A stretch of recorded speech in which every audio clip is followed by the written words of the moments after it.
मित्रों, प्रेम के संबंध को नए मायने देने वाली राधा कृष्ण की जोड़ी आज भी अपने रिश्ते की पवित्रता के लिए जानी जाती है। यहाँ तक कि यह भी बोला जाता है कि श्री कृष्ण ने अपने पूरे जीवन में सिर्फ दो ही चीजों से प्रेम किया, एक थी राधा रानी और दूसरी उनकी बांसुरी। लेकिन मित्रों, क्या आपको पता है कि एक वक्त ऐसा भी आया जब श्री कृष्ण ने अपने प्राणों से प्रिय बांसुरी को अपने ही हाथों से तोड़ दिया था।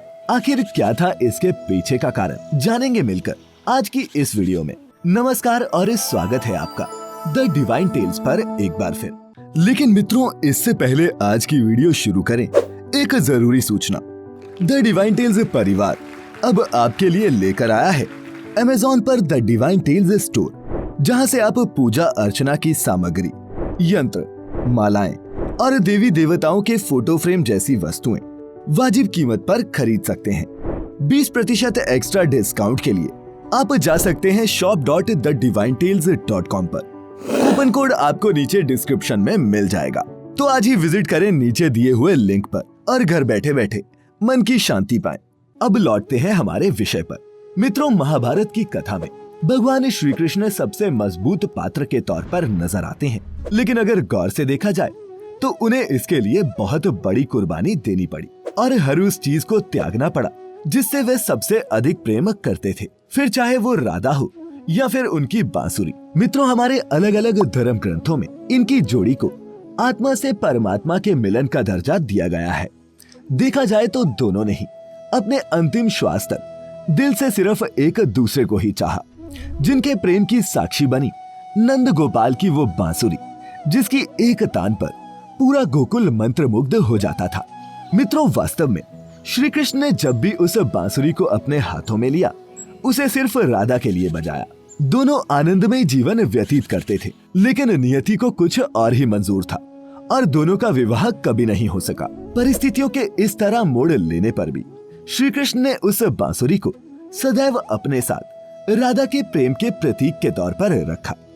भक्ति काल के महान कवि और कृष्ण के अनन्य भक्त सूरदास जी ने बालपन में राधा कृष्ण के प्रथम दर्शन से लेकर प्रभास तीर्थ में रुक्मणी के प्रयत्न से राधा कृष्ण के पुनर्मिलन तक संयोग और वियोग दोनों का विस्तृत वर्णन किया है।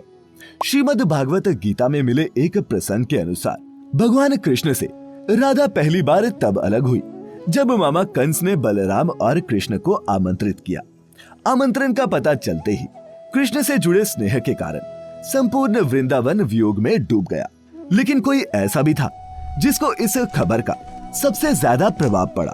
जी हाँ, हम यहाँ राधा रानी की ही बात कर रहे हैं। हालांकि मथुरा जाने से पहले श्री कृष्ण राधा से मिले थे और राधा भी कृष्ण के मन में चल रही हर हलचल को समझ रही थी। इसीलिए उन्होंने श्री कृष्ण को ये कहते हुए विदा किया था कि भले ही वो उनसे दूर जा रहे हैं, लेकिन मन से कृष्ण हमेशा उनके साथ ही रहेंगे। इसके बाद कृष्ण मथुरा चले गए और कंस और बाकी राक्षसों को मारने का अपना कर्म पूरा किया और फिर प्रजा की रक्षा के लिए वो द्वारका चले गए, जहां वो द्वारकाधीश के नाम से लोकप्रिय हुए। समय बीतता गया, यहाँ राधा कृष्ण का इंतजार करती रही, लेकिन कृष्ण वापस नहीं लौटे, बल्कि उनकी शादी रुक्मणी से हो गई। ऐसा नहीं है कि रुक्मणी का विवाह श्री कृष्ण से बहुत आसानी से हो गया। रुक्मणी ने भी कृष्ण को पाने के लिए बहुत जतन किए थे। दरअसल रुक्मणी बचपन से ही श्री कृष्ण के साहस और वीरता की कहानियां सुनती आई थी और मन ही मन में श्री कृष्ण को अपना पति भी मान चुकी थी।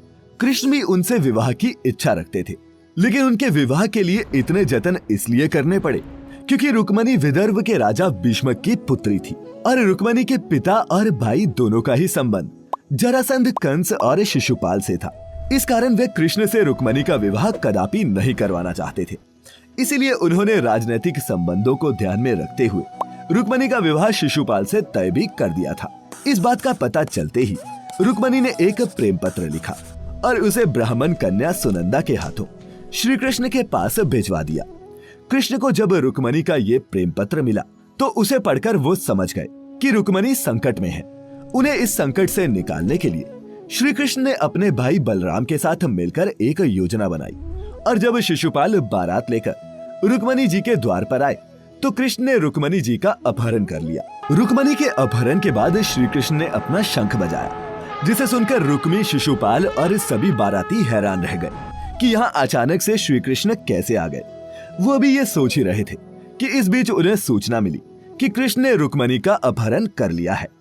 क्रोधित होकर रुक्मी श्री कृष्ण का वध करने के लिए निकल पड़ा और फिर रुक्मी और श्री कृष्ण के बीच युद्ध भी हुआ, जिसमें कृष्ण विजयी हुए और परिणाम स्वरूप कृष्ण रुक्मणी को लेकर द्वारका आ गए।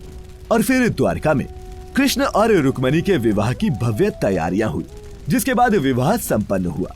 मित्रों, देखा जाए तो कृष्ण के वृंदावन छोड़ने के बाद से ही राधा का वर्णन बहुत कम हो गया और कृष्ण के जाने के बाद राधा की जिंदगी ने एक अलग ही मोड़ ले लिया। राधा की शादी भी एक यादव से हो गई और राधा ने अपने दाम्पत्य जीवन की सारी रस्में पूरी श्रद्धा से निभाई और फिर वो बूढ़ी हुई, लेकिन फिर भी उनका मन कृष्ण के लिए ही समर्पित था।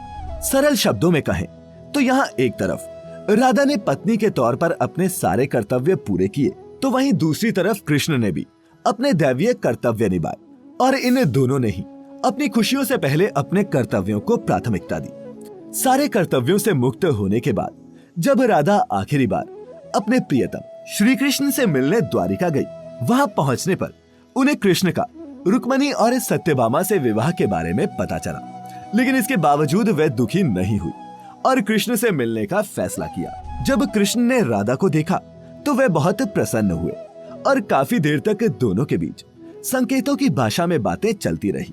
वैसे भी राधा जी को कान्हा की नगरी द्वारिका में कोई पहचानता नहीं था, इसीलिए राधा के अनुरोध पर कृष्ण ने उन्हें एक महल में देविका के रूप में नियुक्त कर दिया। राधा दिन भर महल में रहती और महल से जुड़े कार्य देखती और बीच में मौका मिलते ही वो कृष्ण के दर्शन कर लिया करती।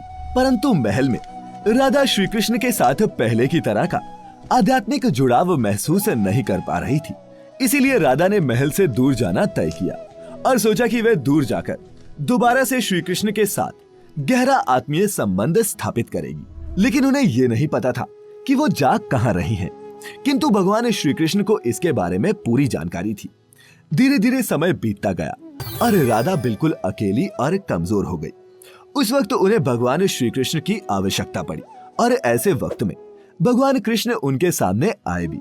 जब भगवान कृष्ण ने राधा को ऐसी स्थिति में देखा तो उनका हृदय भाव विभोर हो गया और उन्होंने राधा से कुछ मांगने को कहा, लेकिन राधा ने कुछ भी मांगने से मना कर दिया। भगवान कृष्ण के दोबारा अनुरोध करने पर राधा ने आखिरी बार उन्हें बांसुरी बजाते हुए देखने की इच्छा प्रकट की। तब कन्हैया ने बांसुरी ली और एक दैवीय सुरीली धुन को बजाने लगे। श्री कृष्ण कई दिनों तक दिन रात की परवाह किए बिना निरंतर बांसुरी बजाते रहे, जब तक कि राधा आध्यात्मिक रूप से कृष्ण में विलीन नहीं हो गई और बांसुरी की धुन सुनते सुनते ही राधा ने अपने शरीर को त्याग दिया। हालांकि भगवान कृष्ण जानते थे कि उनका प्रेम अमर है, किंतु इसके बावजूद वह राधा की मृत्यु को बर्दाश्त नहीं कर सके और कृष्ण ने प्रेम के प्रतीकात्मक अंत के रूप में अपनी बांसुरी तोड़कर एक झाड़ी में फेंक दी और इसके बाद से कृष्ण ने जीवन भर बांसुरी या फिर कोई दूसरा वादक यंत्र नहीं बजाया। मित्रों, कहा जाता है कि जब द्वापर युग में नारायण ने भगवान श्री कृष्ण के रूप में जन्म लिया था, तब माँ लक्ष्मी ने ही राधा रानी के रूप में जन्म लिया था, ताकि मृत्यु लोक में भी वह उनका साथ दे सके। तो मित्रों, ये था भगवान कृष्ण द्वारा अपनी प्रिय बांसुरी को तोड़ने का असली कारण। आपको हमारी आज की ये कथा कैसी लगी, नीचे कमेंट करके अवश्य बताएं। अगर अच्छी लगी हो तो इसे अपने मित्रों, सगे संबंधियों के साथ साझा करना न भूलें और ऐसी ही और भी आध्यात्मिक और धार्मिक कथाओं और जानकारियों के लिए सब्सक्राइब करें हमारा YouTube channel the divine tales और फेसबुक पर देखने वाले लाइक करें हमारा Facebook page the divine tales Hindi. फिलहाल आज के लिए बस इतना ही। अब इजाजत दें। आपका बहुत बहुत शुक्रिया।